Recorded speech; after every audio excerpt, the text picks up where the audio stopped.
Welcome everyone to today's Principal Collaborative meeting. It's been a little bit.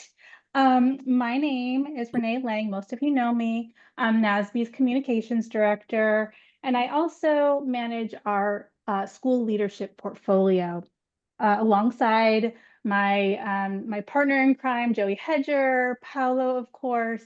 Shyla is in the room too. She's our whiz bang communications intern, and then Selena Peritot, who you all know from our high school work. Mainly, she kind of is in on this team as well. So just welcome today, and I want before we get started, I just want to say, some of you have been to this group before, others have not. So I want to just kind of refresh your minds as to why we gather in this Principal Collaborative group. The Principal Collaborative group meets a few times a year. We meet to deepen our understanding of school leadership issues. And we learn from each other. We learn from national experts like the ones we have today. And we take that knowledge and we kind of try to apply it to state policy work and make sure that we're able to advance state policy that supports principal pipelines. But what makes this group special is that you all have a shared experience, that you all were principals, or you are principals, or you play a role in developing school principals. So you bring this unique kind of perspective and knowledge of the needs of principals, and how policy might apply to that, and ways policy might work to kind of support principals in really key ways. So, that's why I'm really excited about today, because it's a chance to bring this group together, to learn together. And I'm really excited because today we're diving into a topic that you all have brought up a number of times, and that is supporting rural principal pipelines. This is an area that doesn't get talked about a lot. And so we wanted to bring it to this group so we could have a great conversation, learn what research exists, learn what great practice looks like. And we have two great speakers today from West Ed, and I'll introduce them in a minute. And then what we're going to do today is we're going to have a presentation from them. We are going to have, there's going to be a little bit of kind of a roll up your sleeves exercise activity where we'll all get to engage in some kind of question formulation, kind of dig into some of the insights that we've learned and how you can apply that to your states. I'm really excited about that part. And then at the end, we'll have some time for questions and answers. We'll have a little bit of time for state sharing if there's anything extra that's happening in your state that you want to bring to the group.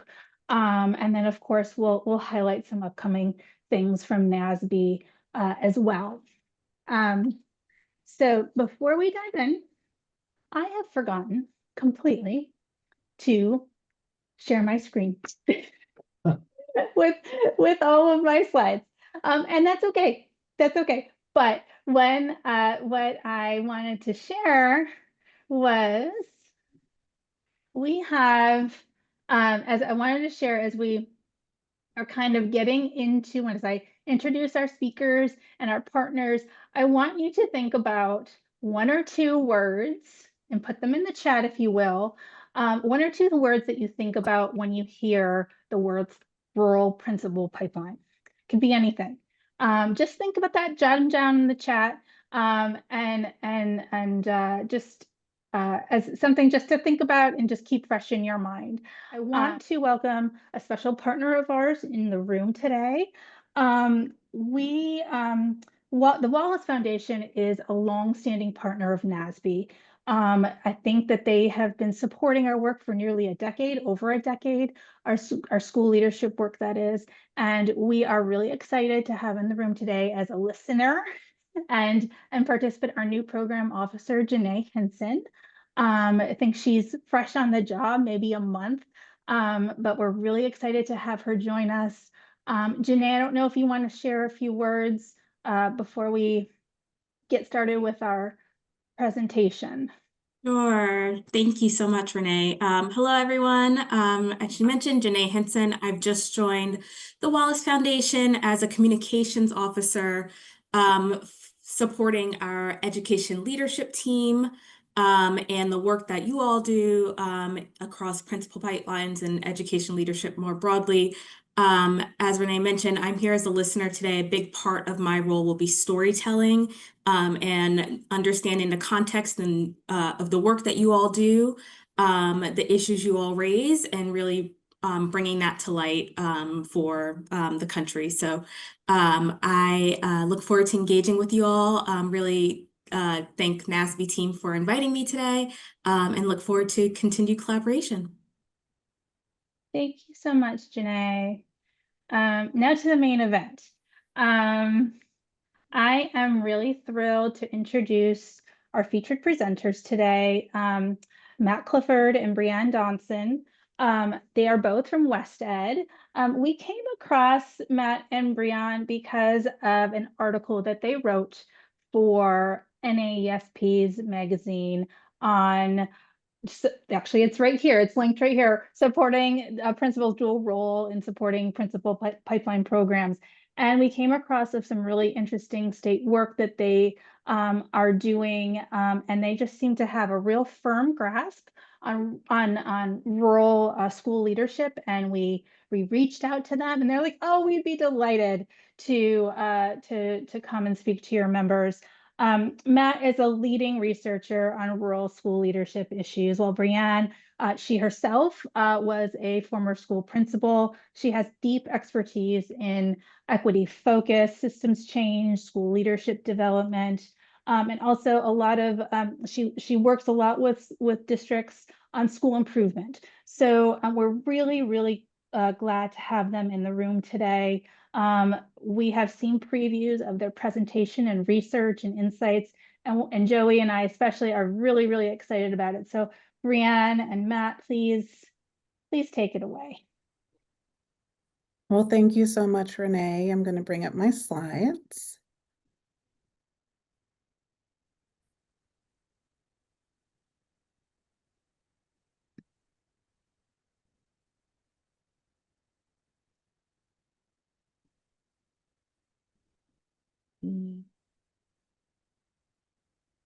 Nope. Okay, give me a moment, please.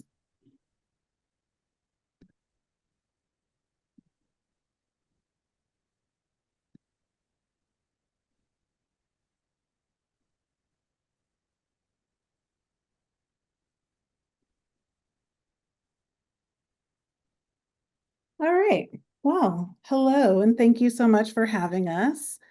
As Renee mentioned, I'm Brianne Dotson. I'm joined by my colleague, Matt Clifford, and we are excited to engage with you today and learn a little bit more about your states and the work that you're doing there in terms of rural pipelines, and then also share some learnings that we've had from our work. So thank you for the lovely introductions, Renee. As Renee mentioned, we're from West Ed, which is an agency that serves states, districts, communities across the country. And really the whole goal, mission, and purpose is to improve learning and increase opportunity for children, youth, and adults. And more specifically, Matt and I work with leaders at the state level, the district level, the school level, and you can see a variety of different ways that we work with them, from coaching to strategic planning to technical assistance. And it's really a joy to have an opportunity to work with folks across different states and really support them in their particular contexts, and work also as a conduit between states and sharing information and best practices. So this afternoon, we're here to share some research on principal pipelines, as well as strategies that we've learned through our work around fostering and sustaining rural principal pipelines. More specifically, in terms of all of your roles, we're going to explore the role of state boards in advancing rural leadership, And our hope is that you'll walk away today with one immediate step that you can take, but a lot of our time will be focused on actionable steps that you'll be able to take in the short, medium, and long term. And of course, as I'm sure you do every time you all get together, we'll be sharing in our learning together. So you'll be learning from each other, we'll be learning from you, and we'll all walk away better for it. Here's our agenda on how we're going to reach those outcomes. So in a moment, we'll have a chance to do introductions. We want to make sure that we're grounding this work in your particular context and giving you an opportunity to share things that you've tried that have worked, questions that you have with each other, and finding solutions together. Then we'll share about the Bridge Project, what we know about education, what we wanted to know, and then what we learned. And then finally, we'll have an opportunity to engage in some individual reflection and then some small group work where you'll be able to apply the lessons that we've learned through our project to your own context. So for all of my fellow former or current principals, especially in K-8 and sometimes, you know, in secondary and high school, you're probably familiar with the KWL chart. So when launching a new topic or content, this is a tool that teachers will use with their children, and it's really based on acknowledging and honoring the knowledge that children come to us with, right? They're not tabula rasas. And so you start by asking your class everything that you already know about a topic, and then you work together to generate a list of what you want to know and what you hope to learn. And then you engage in all of the lessons and learning activities. And at the end, you generate your final list of what you learned. That will be the framework for our time together today. And so to kick us off, as you introduce yourself, please share something that you know, want to know, or have learned about your state board's role in supporting rural leadership. And I apologize that part of our text is cut off there, but we'll go around and we'll share our name, our state, the number of years you've been on the state board, and then something you know, want to know, or have learned, because we don't have a lot of time, so please choose one, about supporting rural principal pipelines.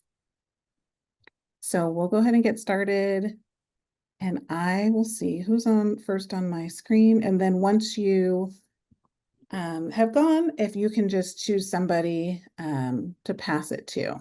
So Melanie, you are first on my screen. Please get us started. Thank you. Hope you can hear me okay. I'm Melanie Haas. I'm from Kansas, and I am serving my second term on the Kansas State Board of Education. So I'm in my 5th year. We are elected in Kansas, and that means that I don't have a background as an educator. My comments were in the chat about just feeling like we're playing whack-a-mole. I guess what I'm hoping to learn is I'd really like to hear from other states that feel like they're having success and progress in this area. I will admit that it's something our board doesn't focus on a lot. And yet every year about this time of year, I start hearing about how many folks we have, what the turnover looks like, and how many are essentially trading seats. So thank you. Yeah. Whoop, click too soon. How about Roger? Hi, everybody. I'm Roger Catania. I'm from New York. I'm in my 4th year on the New York State Board of Regents. I guess so my background is I represent a big rural area. I was a superintendent in a rural school district. I hired a lot of rural principals. I'm curious about the latest research and best practices in developing and supporting rural principals and the most important qualities of people to be successful.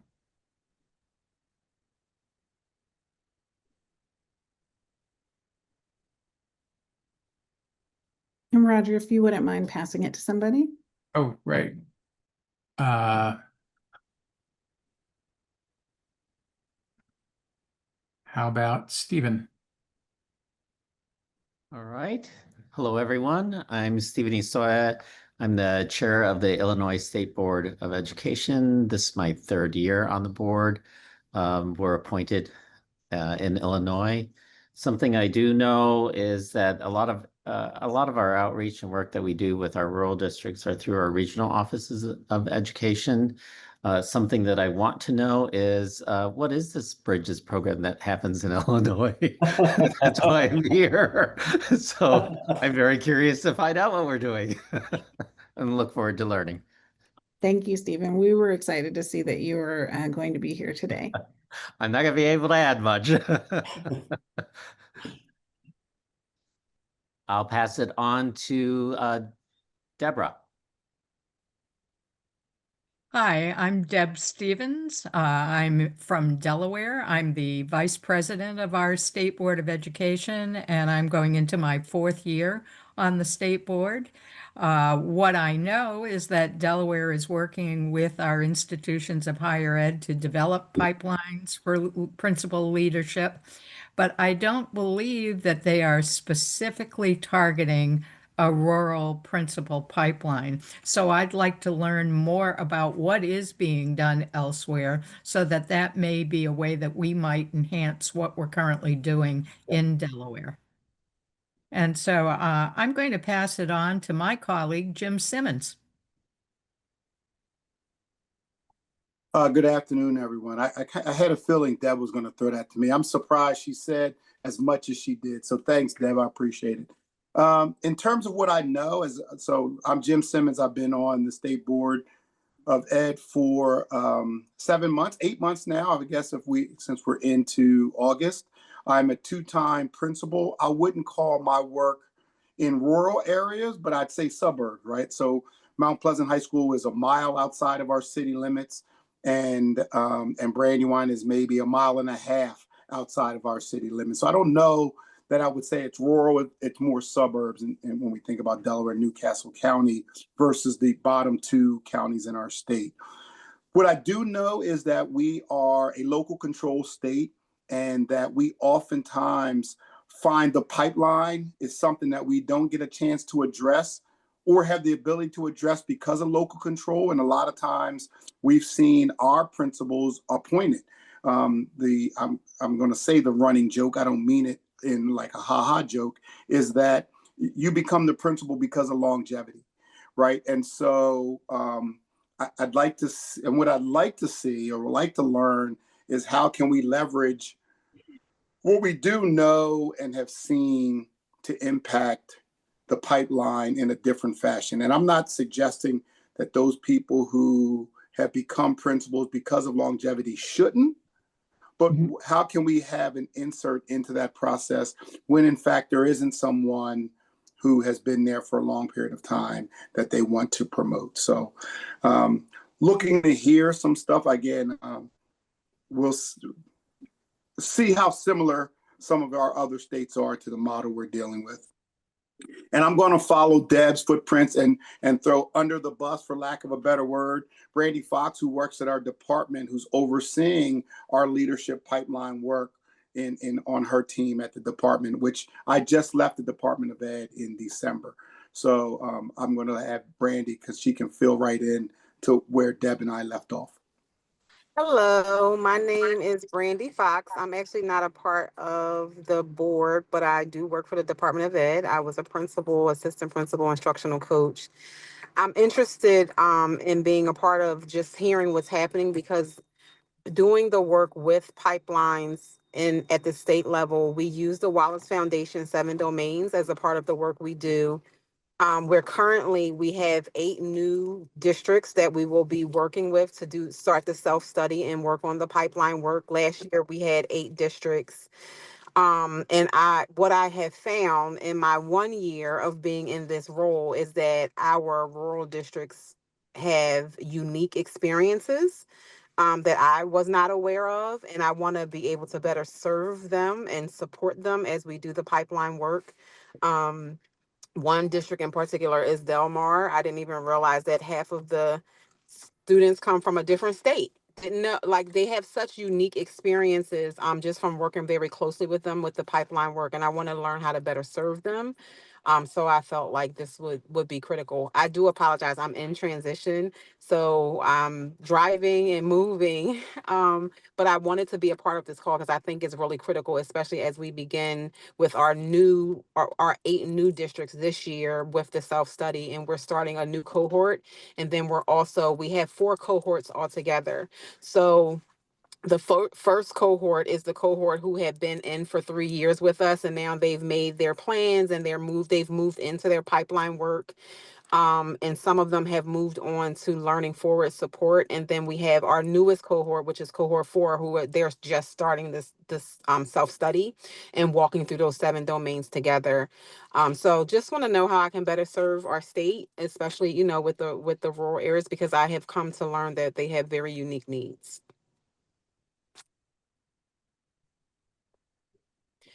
And I will pass it to Kathleen.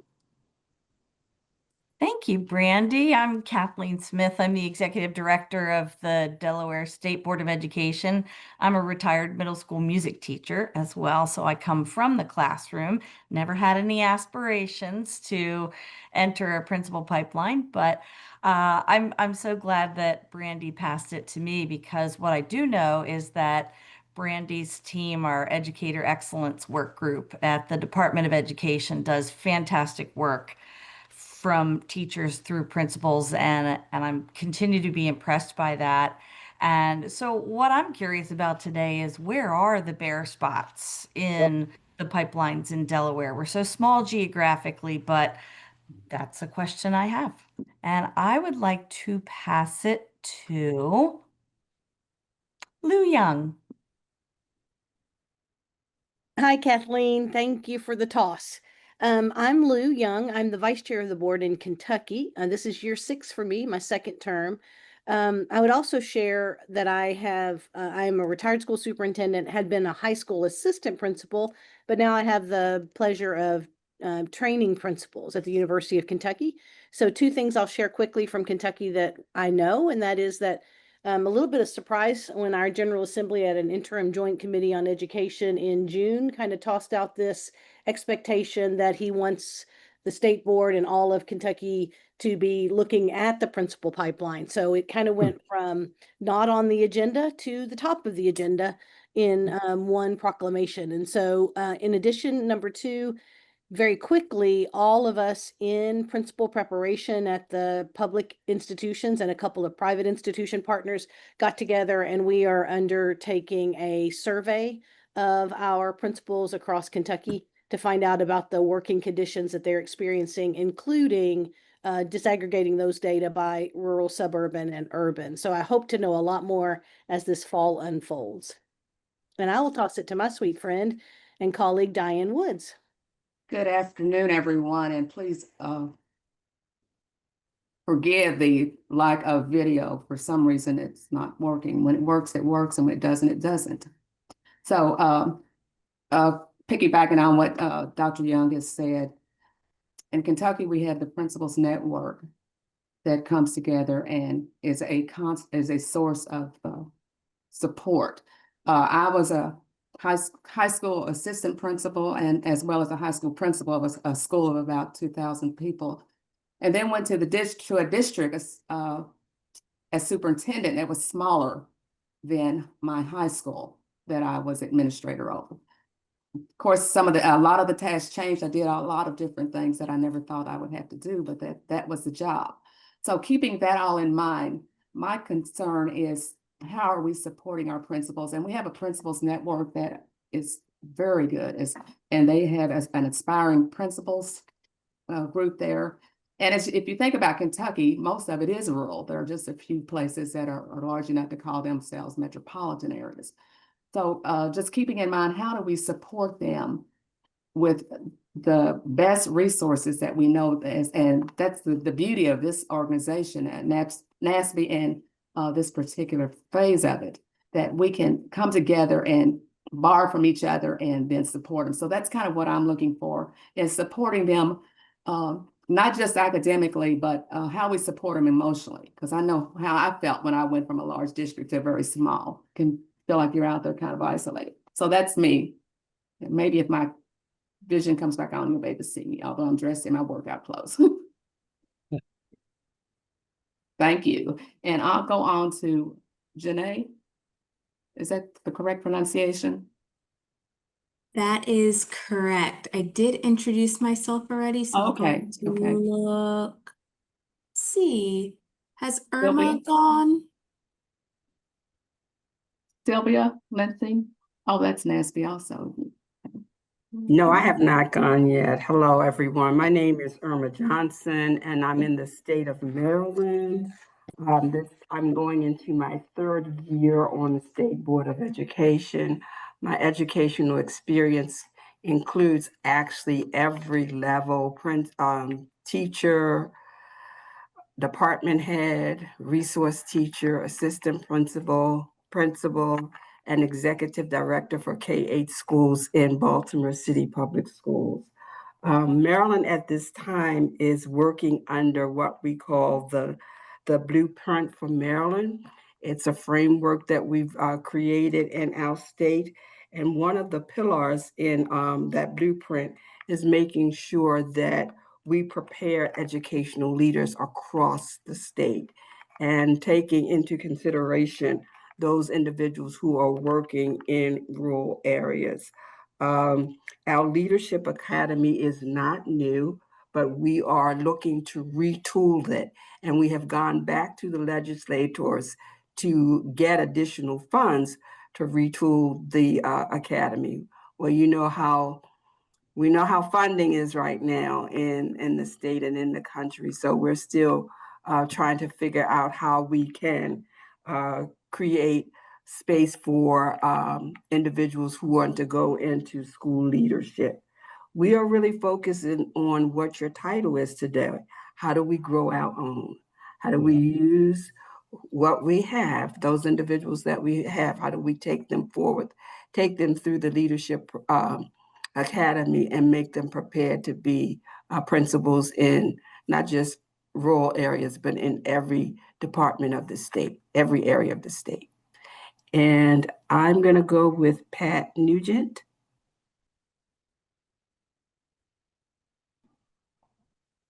Hello, everyone. Sorry, my hands are a little full. As you can see, I have my little granddaughter here, but my name is Patty Nugent. I am from Illinois. This is my 3rd year on the board. And I do want to emphasize what Steve, my colleague, said earlier about how important the ROEs are across the state, because the rural parts of our state are geographically out there, so really dependent on them, and they play a very important role. And I believe West Ed is also in working here in the state of Illinois, and we appreciate your assistance there. Also, one other thing is I did not know that I've learned is how tied to legislation we are in the legislature. So even though it feels like you may have a lot of power, I feel that we don't have as much power as what one might think based on the need to facilitate what the legislation passes. So short and quick.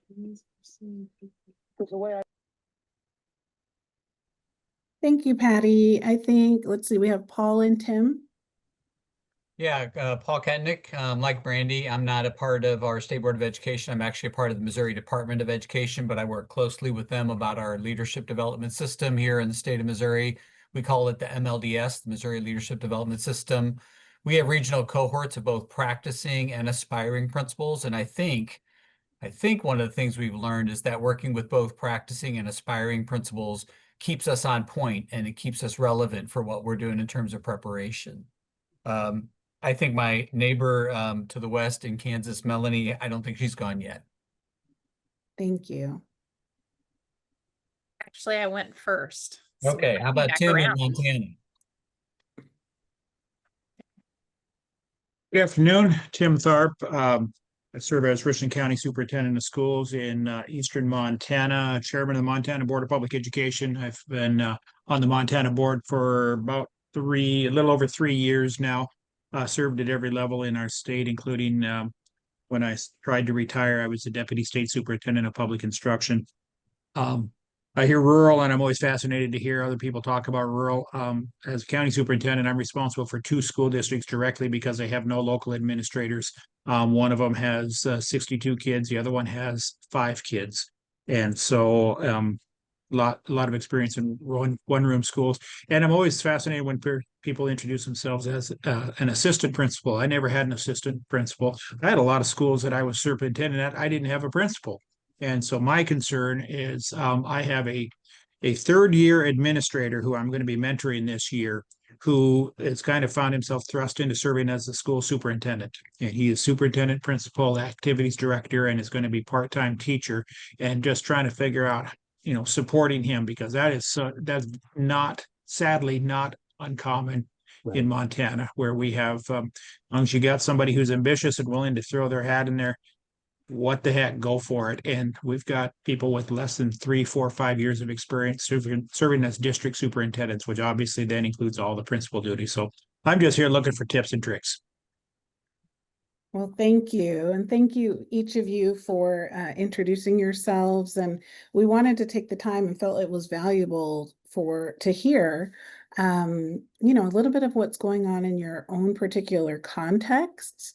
And you probably saw Matt and I sitting here nodding as you were speaking, because a lot of the challenges that some of you have described are pretty common across rural districts, and a lot of the challenges that you've described are things that we've seen in our work as we work with different states.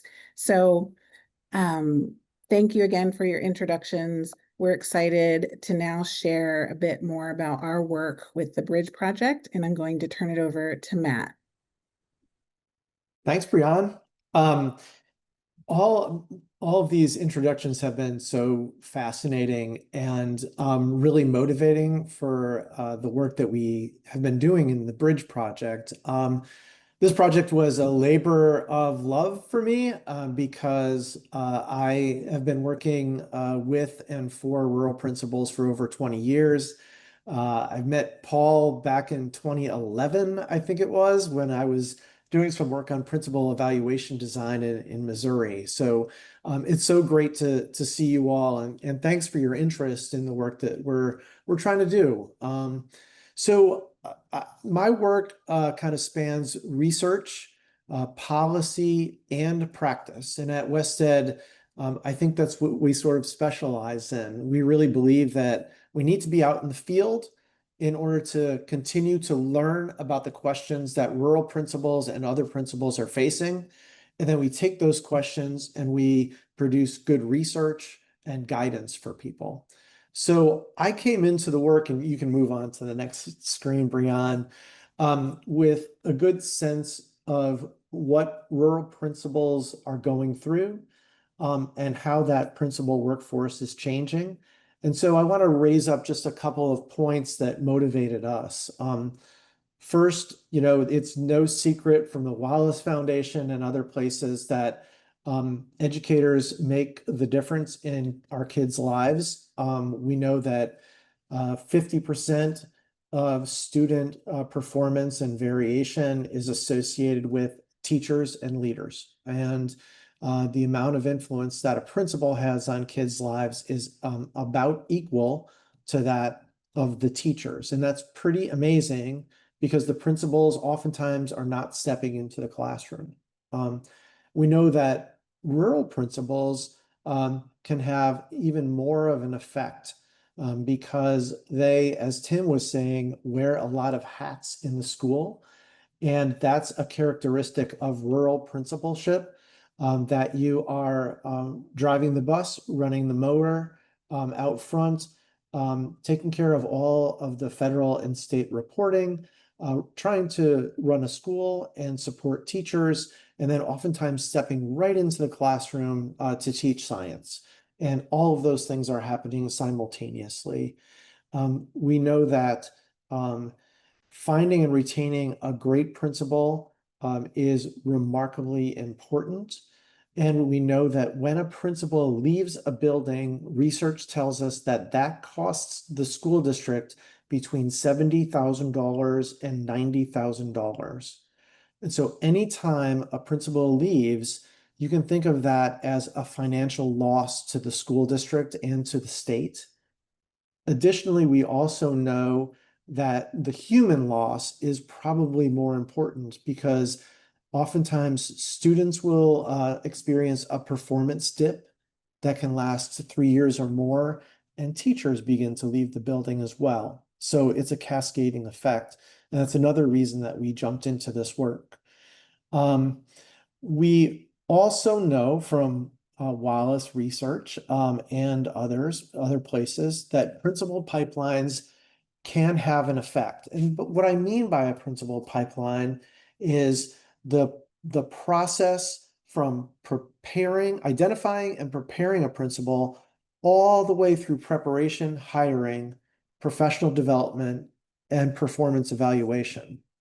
That's all a principal pipeline. And those things are driven by standards, at least that's what the research says. But in actuality, principal pipelines are kind of like a patchwork quilt of different organizations trying to help a principal along a pathway.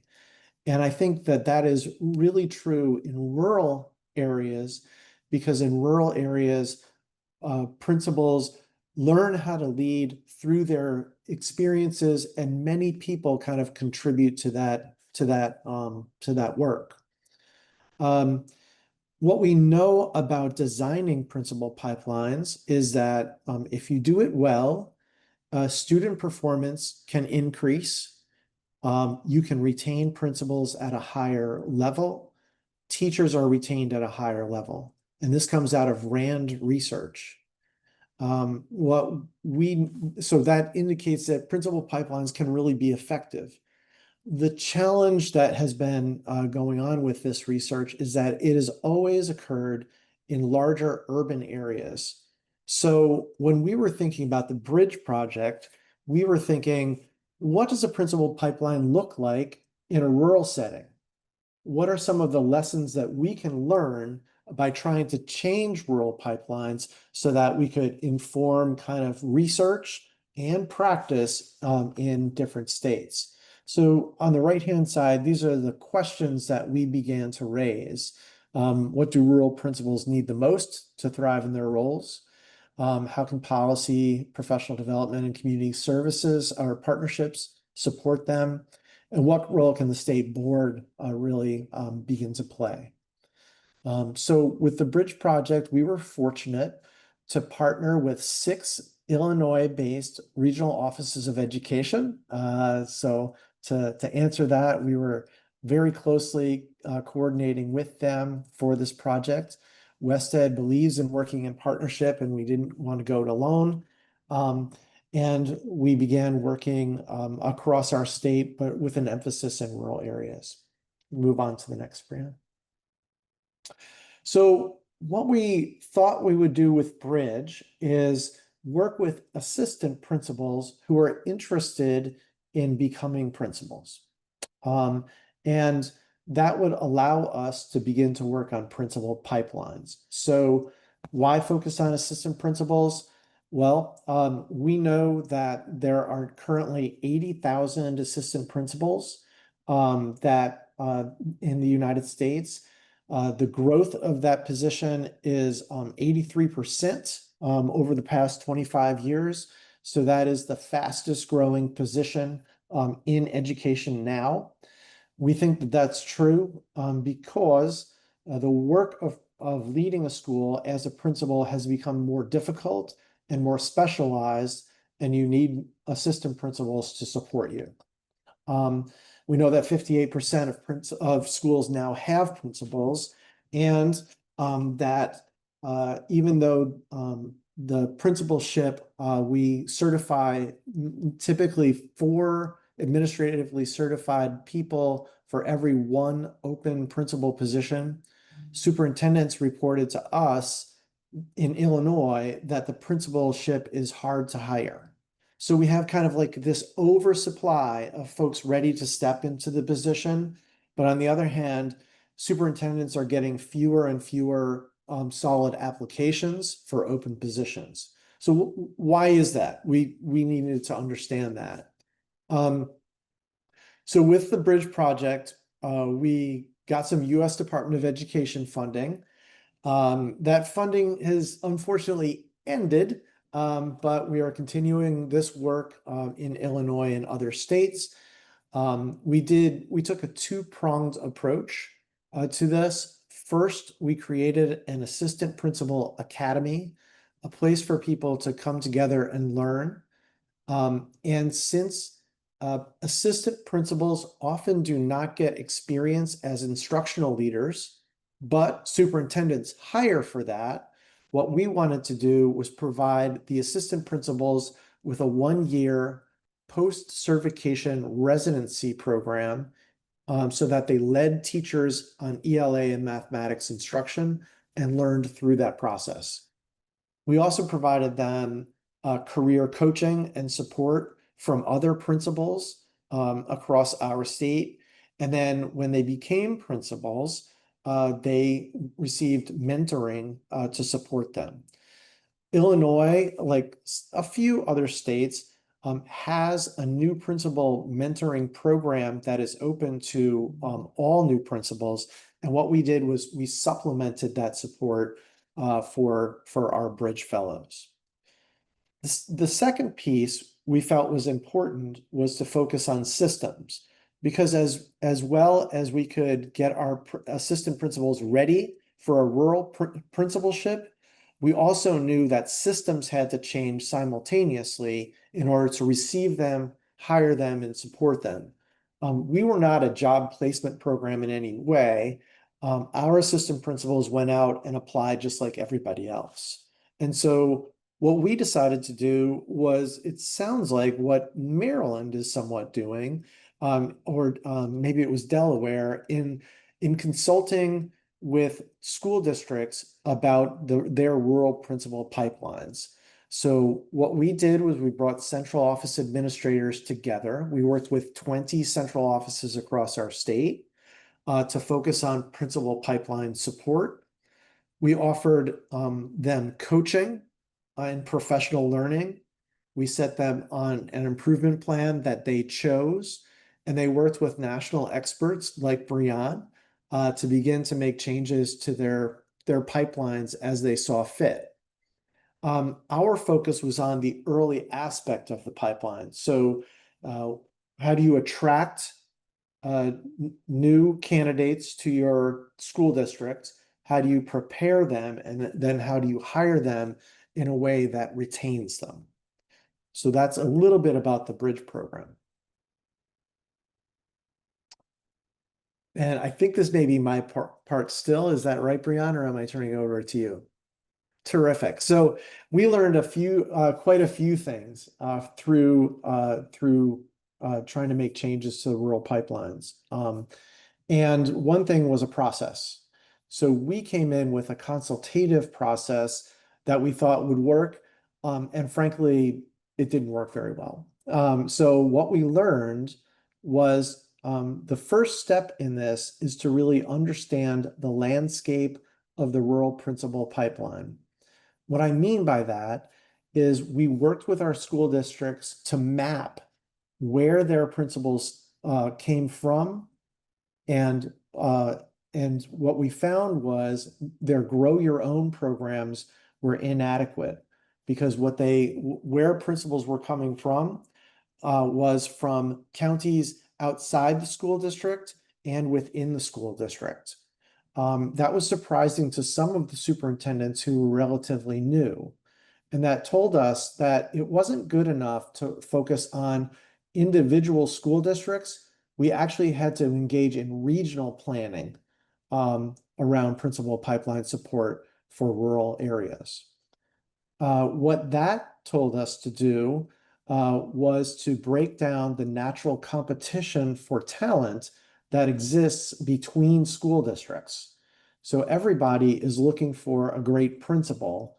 What we have to begin to think about as rural school districts is, how do we think about the regional principal pipeline as opposed to the district principal pipeline, and begin to have some working agreements about mutual support. So what I mean by that is we had people sign memorandums of understanding together and begin to share resources on how to hire effectively, to advertise for positions together effectively, and get the word out about what a great place these rural areas were to live. And so that was very important to begin to share those types of resources. You can keep going. So the second thing, the step 2, was we had to start off with a self-assessment to each school district comes in with to the principal pipeline support with different experiences and histories. Their sense of place drives decisions around hiring. And so their school boards drove a lot of their decisions, and so did their superintendents. By bringing people together to do a self-assessment, they were able to talk about the types of people that they were looking for. They were able to articulate a vision for the school district and really come to an agreement about the types of principals that they wanted to hire. We created and revised a self-assessment that Brianne will share with you in a minute, but this was the starting point for our work together. And then thirdly, there's a lot that I could share, but we're going to go to 3. What we found was our work expanded. So while our work focused on principal pipelines, we found that there were some bedrock things that had to be in place in order for school districts to begin changing. And that meant to us a common understanding of principal standards and performance evaluation, using the same language around that performance evaluation. We also found that school districts needed to center back in on a teaching and learning focus to drive their decisions. And we found operational excellence was very important. And what I mean by that is that oftentimes in school districts, people are siloed, or as Tim mentioned, there is one person doing all of the work. What we found as the need for operational excellence is that a school district had to partner with other school districts in order to get the support that they needed to build that pipeline. And that's operations, conversation, and coordination that was necessary for us to even begin to get things moving in terms of policy and practice changes. So those are really 3 big highlights or takeaways from the Bridge project. What I can say is that all 20 of our school districts made significant changes to hiring and attraction. We also identified areas within our state which were sort of preparation deserts. These are areas where aspiring principals and assistant principals had to drive long distances to get to principal preparation or professional development to build their careers. And that was really surprising to us and something that we want to continue to work on. Thank you, Matt. Sure. I am going to put a link in the chat that captures some of the lessons that Matt just shared with us. And we originally were going to pause and have you think about and reflect on what Matt has shared.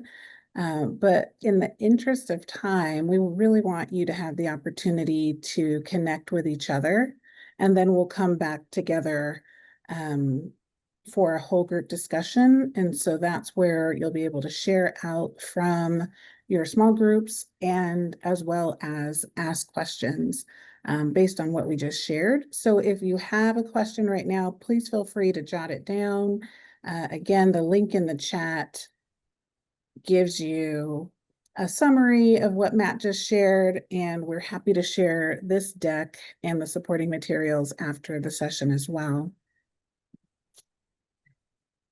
The next link I'm going to put in the chat is a worksheet that will guide you through some of the lessons that we've learned and guide you through thinking about what that might look like in your context. I'm going to ask that when you click on the link, if you could make a copy, please. You can make your own copy so that everyone has an opportunity to use it. So here is the graphic organizer. And you can see a screenshot of the first part, the first page here. And so for step one, understand the landscape. You can see that there's some questions that will help you gauge where you are and help you answer the question for your specific state. What do you know and what do you want to know? And so there's a column where you can decide, do you have this data already? And if you don't, who might you need to speak to obtain it? And then any other notes that you might have that are specific to your context, to your state, to the situation that you're navigating. And so there is a page for each of the 3 steps. We're going to give you a few moments. Again, please make a copy. Once you open this link, make a copy. Feel free to duplicate it. We wanted this to be something that was very useful that you could dabble with during our time together now, but definitely take a deeper dive with your own teams after this session. All right, well, I hope that you had an opportunity to ask a few questions, in our limited time, to share what resonated with you. We wanted to go ahead and take the next 5 minutes just as a full group to open it up to any questions and or comments based on, what we've shared, what we've learned, and what you've learned in your communities. So I will open the floor to you.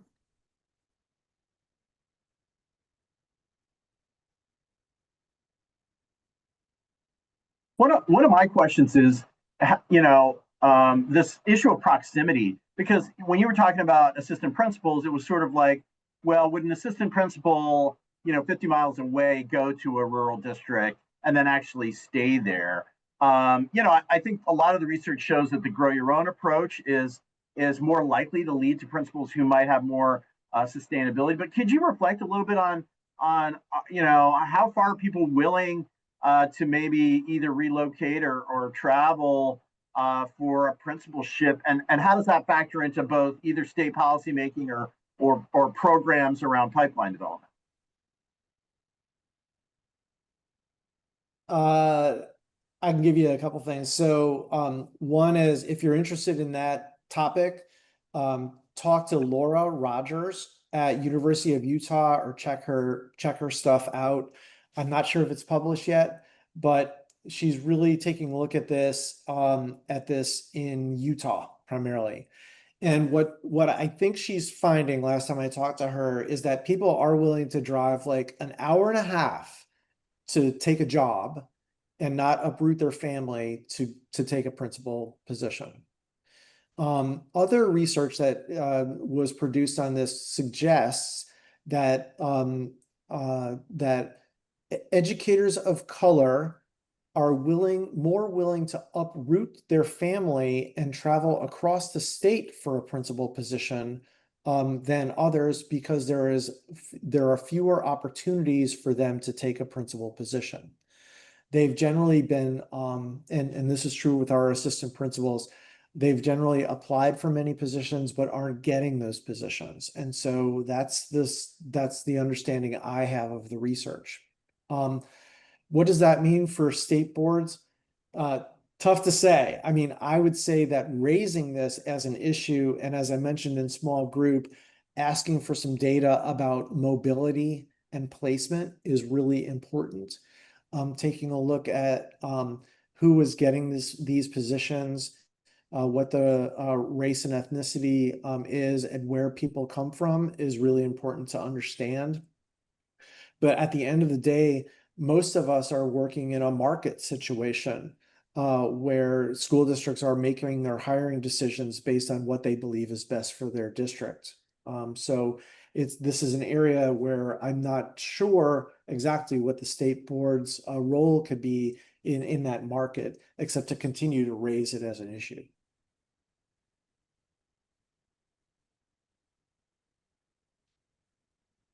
I suppose it might also be interesting to get sustainability data. You know, in other words, heck you yeah. know, why are certain people, you know, because I think, and I don't know, maybe you can speak to this. The research shows that the more sustained that leadership is, the more likely it's a positive influence on the school.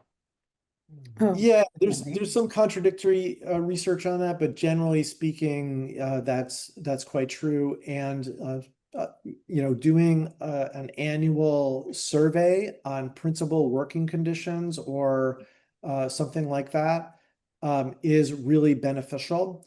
We've done that for the state of Alabama, and the data coming back is fascinating. And we do ask about why do you stay? And if you ask a rural principal about that, have lunch with them because they have a lot to say about that. Yeah, interesting. Is there anything said also, excuse me, that about a principal that comes from, we had a principal from this area that, well, he came from Columbus, Ohio, and came here and he never fit in. He stayed 1 year, and he had the skill set, he knew all the systems that were in place and whatever, but the community that he was in would not accept him. That's right. Yeah. So so that is a remarkable challenge. And when a leader comes into a community like that, it's important. I always tell our Tennessee principals, it's important to begin to listen and gain a sense of place and network them in with the people who have the power in the community. Because I don't know about your rural community, but I'm from upstate New York. You can be there for 10 years and still not be a part of the community, really. Like that's just the way it is, you know, generations of people have lived there. And so when you're a leader coming in, it's important to listen, get networked with the right people, maybe join some boards. It's not just about being in the school, it's about being a presence in the community. Right. And that's remarkably important. And maybe unfortunately that your principal wasn't able to do that.